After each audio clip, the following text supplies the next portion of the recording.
The world of 1914, a time of modern technology, culture, and fashion. Truly the height of civilization. Let's have a war. Everyone knew a big war was coming. France wanted some stuff back that Germany had taken from it. Germany wanted to take more of everyone's stuff, and they were building a big sexy navy that was making the British uncomfortable. These two empires thought they were really cool, but lots of different people who lived there didn't think it was so cool. And some of them had even been declaring independence with help from Russia. Everyone was talking about each other behind each other's backs, throwing the fact that military technology had come a long way since the last major war, and suddenly everyone was pretty eager to beat each other up. In this area of Austria-Hungary lived some Serbs and Bosnians who hated living in Austria-Hungary. So the Austro-Hungarian Archduke Franz Ferdinand goes there for a nice drive in an open-top car with his car's route published in advance. And that went just about as well as you'd expect.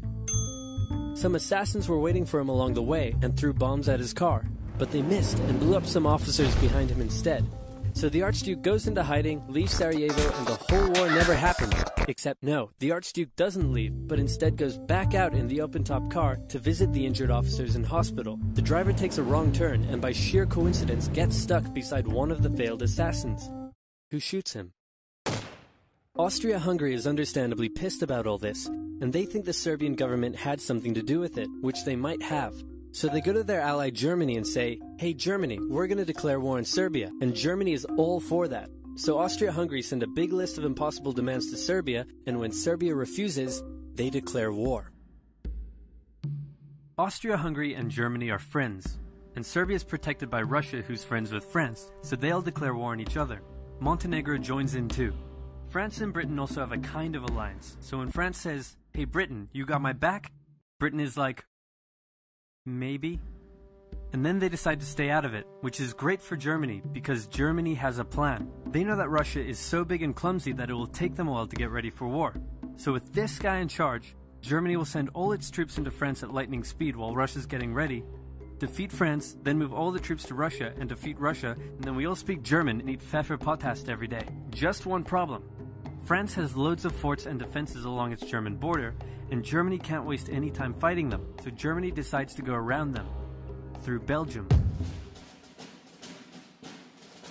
Belgium is neutral, but Germany wants to march 750,000 troops through it to get around France's defenses. They're hoping Belgium will just kind of sit down and shut up, but they don't. They fight back, and they're pretty good too, so they slow the Germans down. What's worse is that Britain shows up, and they're pretty pissed that Germany's invading neutral countries. So now Britain declares war on Germany. So Germany push on through Belgium and commit some atrocities along the way. They also wear spikes and sometimes skulls on the uniform. So if you're trying to not look like the bad guys, good job. The Allies have a propaganda extravaganza, and this starts having an influence around the world, notably in America. The US President Woodrow Wilson sees himself as a bit of a Jesus figure, and spends most of the war trying to get everyone to just hug it out. But there's also a large population of ethnic Germans living in the United States, and when the war first broke out, they were like, "Yay, Germany!" But now that they're committing atrocities in Belgium, they're less enthusiastic. Let's play Spot the French Soldier. Did you see him? Easy, right?